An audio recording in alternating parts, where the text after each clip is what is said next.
if we are able to understand this rule, attack of opportunity can be our greatest ally in a combat, as it can give us numerous attacks in a round. Hello guys, Genuine Gaming here, and this is a video on Pathfinder Wrath of the Righteous Beginner's Guide on Attacks of Opportunity. Sometimes a creature in a melee lets down his or her guard or takes a reckless action like standing from prone or casting spells in melee. In this case, other creatures can take advantage of her lapse of judgment to attack that reckless creature for free. These attacks are called attacks of opportunity. In order to understand properly what is attacks of opportunity, let us understand first the term threatened squares. Threatened squares are those squares that are threatened. Your threatened squares are all the squares into which you can make a melee attack, even when it is not your turn. Generally speaking, it is every square adjacent to your occupied space. An enemy that makes a certain action while in a threatened square provokes an attack of opportunity from you. However, if one is holding a reach weapon like the glaive or long spear, their threatened square could reach up to 10 feet. That is why reach weapons are pretty good against spellcasters, because even if they use their 5-foot step to move away from you, they can still provoke attack of opportunity because you have a reach weapon. Two kinds of actions that can provoke attacks of opportunity: moving out of a threatened square, which can be avoided by a 5-foot step, and performing a distracting act, using a ranged weapon, unarmed attacks, casting a spell, drinking a potion, using a scroll, use spell-like abilities, standing up from prone, delivering a coup de grace. These are the things that you have to avoid so that your enemies cannot perform attacks of opportunity against you. However, we can force our enemies so that they provoke us to have an attack of opportunity against them. But before proceeding, you must know that every character can only have one attack of opportunity per round.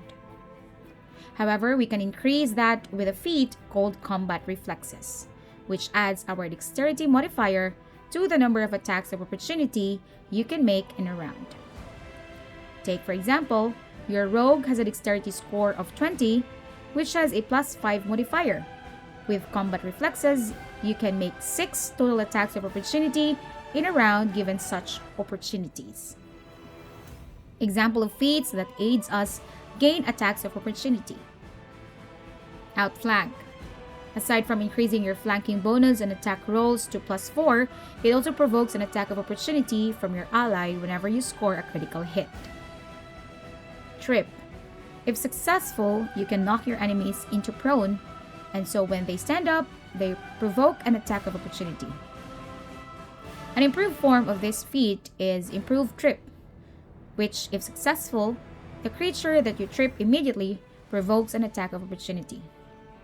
So, if your trip is successful, that enemy provokes an attack of opportunity twice in a round. First, when your trip was successful, and second, when they stand up from prone.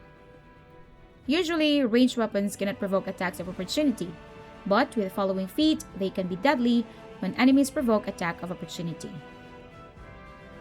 Snapshot. While wielding a ranged weapon with which you have weapon focus, you threaten squares within 5 feet of you, allowing you to make attacks of opportunity with that ranged weapon.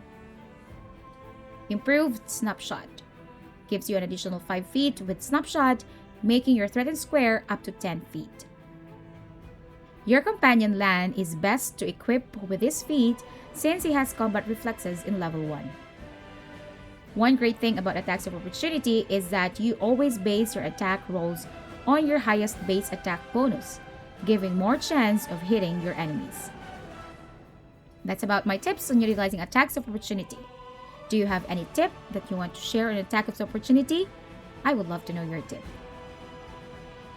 So that's about it in this video, and if you have other questions with regard to attacks of opportunity, feel free to put them in the comment below. And if this video is helpful, leave a like or let me know in the comment below. And if you want more Pathfinder Wrath of the Righteous video, subscribe to my channel. See you in the next video. Ciao!